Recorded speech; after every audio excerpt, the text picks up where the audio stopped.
Remember the era when TV dads were wise and respected, or actually present within the household? What happened?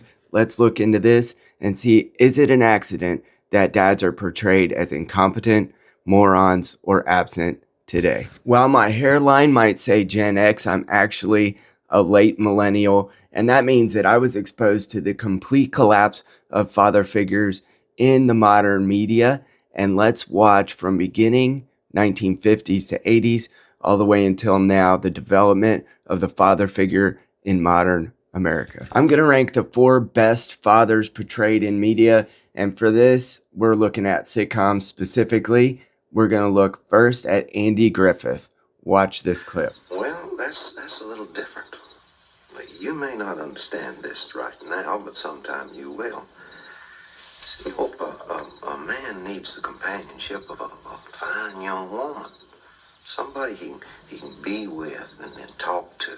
Talk about pretty things, you know. Take places to a picture show and to a dance. Now, can you see me taking Barney to the dance? Andy Griffith was actually portrayed as a single dad raising a son who was also, of course, the sheriff of the town. And in that clip, you see that he is wise, he's strong, he's competent, and he takes his son with gentleness and with wisdom. A great example of even what we still try to do today. If you're a present father within your household, you're constantly trying to teach and nurture your kids so that they can engage in the world successfully when they choose to leave the home. I watched the Brady Bunch a lot as a kid, and I cannot really say that I remember him being a strong father per se, but in this case, we have a blended family that comes together, and the dad leads with competence, and he engages in the community that he's had within his home, as well as outside of his home, with some level of wisdom. Watch this. You're not just telling on them, you're telling on yourself. And by tattling on someone, you're really just telling them, I'm a tattletale. Now, is that the tale you want to tell? Jan, a real friend likes you for who you are, not what's on your face. If you judge your friends for passing judgment on you, you're not only judging yourself, you're judging your friends for judging you, and that would be using bad judgment. I never thought of it that way. No matter where we go, or whatever house we're in, we'll be fine as long as we're together. So I don't want to see any more frowns. We're Brady's.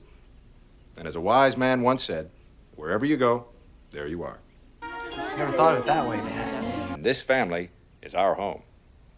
That's why we'll always have our home. As long as we have our family, even if we lose our house, we're still Brady's. Our house is more important than money. This neighborhood is more important than money. You see, a deck consists of 52 cards. And if the hearts didn't work with the diamonds and the spades with the clubs, then how the heck could we ever play a game of gin rummy?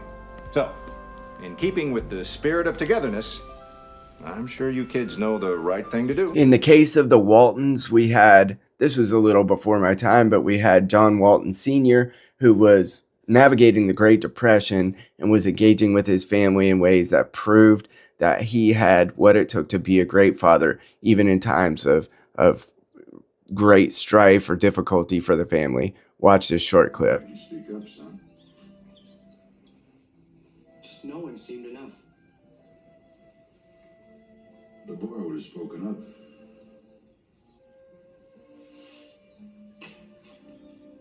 But the man didn't. Lastly, more within my wheelhouse was Cosby's, Bill Cosby, even though he showed his true colors, not as an actor, but as an actual person later in life. Cliff Huxtable was a great example of someone raising a family who was humorous, used humor, probably a little goofier than the others, but still had wisdom and was the patriarch of a family who was someone who was well respected and someone who drove the show. It was about him, The Cosby Show. So an excellent example of how media portrayed fathers during that era, going from 1984 to 1992. During that era, from the 50s to the 80s and maybe a little bit into the early 90s, you can see that the father was the figurehead of the family. They were oftentimes the focus of the show, or at least the way that the show was centered around the family with the father as the head. Now let's move into the goofy / incompetent father era.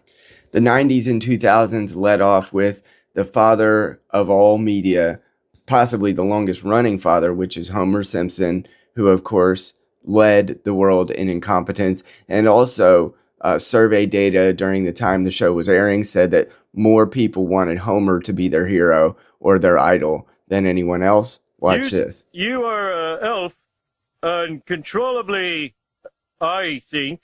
A wee num yo rangy Joe. Itchy, you slimy. Uh-oh, moving. Uh-huh.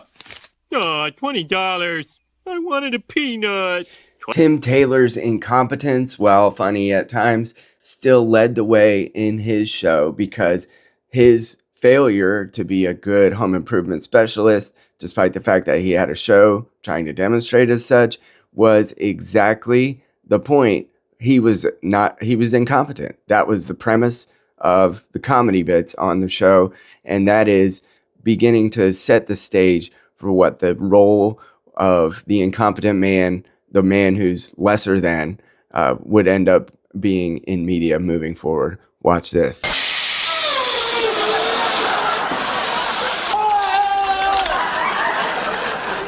Very impossible. Shoot it when you don't want to shoot it. Oh! Ray Barone is probably one of the better examples of a beta male, and we're moving more into an era where men are being disrespected for the purposes of comedy, but don't think that the writers had this as an accident. He defers to his mother, he defers to his wife, he defers basically essentially to everyone else, and that is the way that fathers are beginning to be portrayed in the greater media structure, and Ray Barone is a perfect example of what every man would not aspire to be, except for the measurables like he has a house, a family, and a wife. Watch this. Raymond, give me those pants. I'll wash them. Well, that's okay. No, I'm washing those pants for you, damn it. Mom! Take off your pants!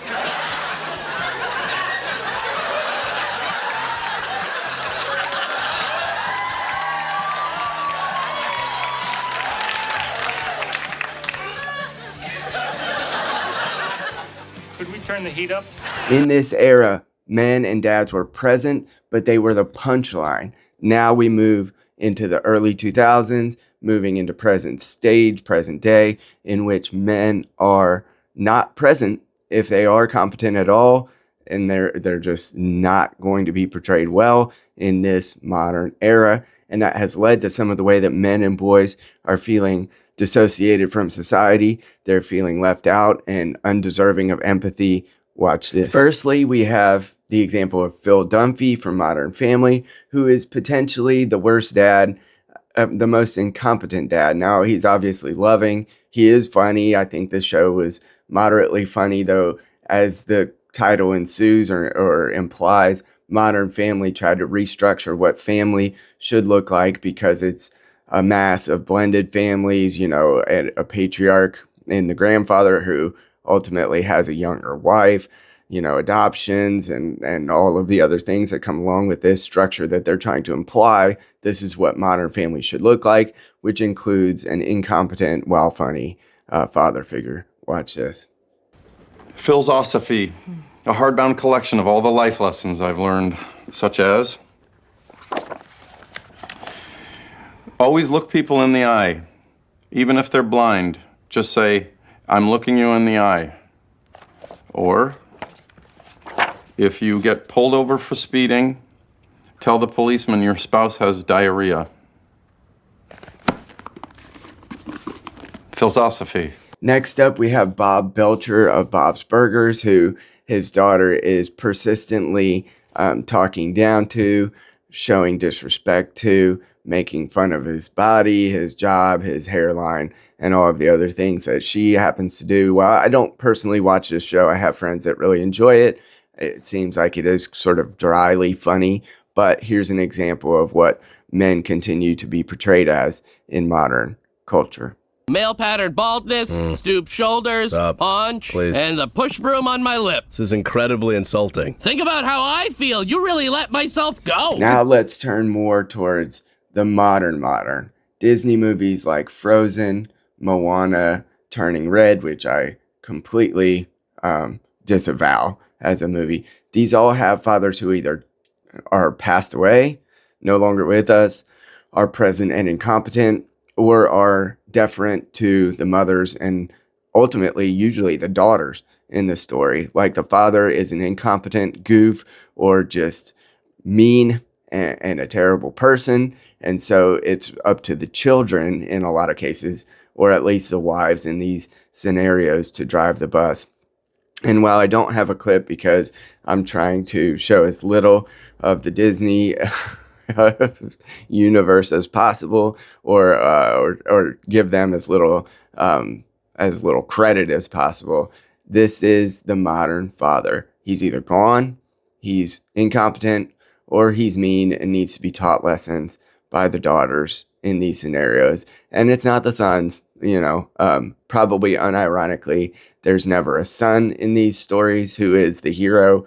You can think of Encanto. I guess Coco would be the one exception that I can think of, but between Raya and The Last Dragon, Coco, even some movies that my kids enjoy, Moana, there just is not even a son who's allowed to be the hero in these stories. And this is the portrayal of the modern man, the modern boy, is that they deserve to be sidelined, full stop. And if you can find evidence to the contrary, I'd love to hear it. Please comment in the comment section. And if it is, something that you can find a father figure who's of good repute in any modern storytelling, I would love to hear it. Maybe more so in literature than in movies. They can be found, but find them for me because I would love to uplift those stories. Bluey, probably the one exception. He's a stay-at-home dad, or if he does work, it's, some random work from home. So maybe that's the one exception. And guess what? They have grown-ass men in full tears when they watch this story because they're so compelled by something that actually shows the role of a father as as reverential. So you may be asking, why does this matter? Why is the father as being the comedic buffoon something that's necessarily bad? Well, men and boys have taken in this messaging. It has put them on the sidelines. They're graduating college at a lower rate. They're getting less CEO jobs. They're not even participating in the workforce in large numbers. And so these men and boys are soaking in the messaging that the media has given to them. So what can we as men do? Well, firstly, when there is a good example of a father being portrayed, run with it. Even if it's a social media example in which a dad being a good dad is something that you're able to witness, please give them the reverence that they deserve. Give them the praise that they deserve. Secondly, tell your kids when you see a lack of father figures in movies, in media, tell them this is wrong. This is not real life.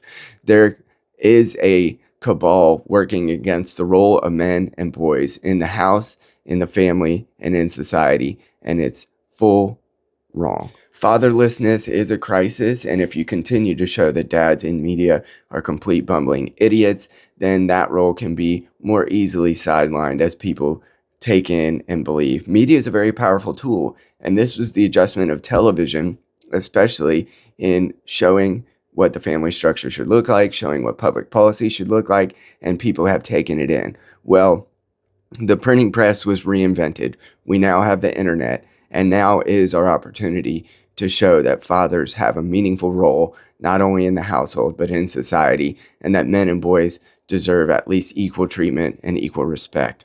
I've started this channel in large part to allow some promotion of the role of a future fatherhood in America so that men and boys can take up their role, take up their cross, and bear the responsibilities that come along with being a father. And that ultimately is going to give them meaning and purpose that is sorely lacking in our modern society. So if we allow men to take responsibility and give them responsibility, they ultimately will find meaning and purpose, and you won't devolve into a society where the young men of a culture are dangerous in ways that is not being used. Their risk-taking isn't being used for the promotion or the pressing forward of society. Instead, it will be used against the structures of society because they are set up against them. This isn't something that none of us want, but many have predicted that the young men of this culture will rise up because ultimately we've given them no meat on the bone, and that's something none of us want to see. So if this can be of any use to you, please like, follow, and subscribe, and let's help promote a future of fatherhood and even thriving men and boys in society. Thank you.